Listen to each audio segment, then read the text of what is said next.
آقای رستمی، امروز هم تاریخ 26 شهریور ماه 1404. این هم نمونه سیب سفیدشه که درشت قالبه. حالا این دم جاده بود گفتم براتون بگیرم. سیباشون هست که مثلا حالتی داره، ما تیکی هم خیلی داره این منطقه. سیبای سفیدش کلن اینجوریه، ما تیکیه. قرمزاش هم که دری حده و سیب خیلی خوبیه. کیفیت سیب امسال نسبت به سال قبل خیلی بهتر شده. یه نمونه قرمز الان قابل برداشت.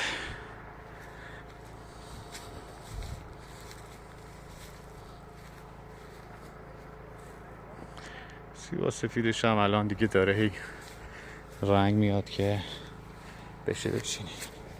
سایز دارم هست، یعنی قشنگ توی سبدای دو ردیفه بخوای بزنی اینا قشنگ بخوای حساب کنی 26 تایی میخوره، 30 تایی میخوره. درشت قالب.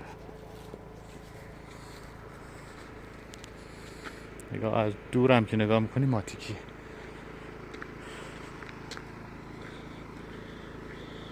سیب قرمزش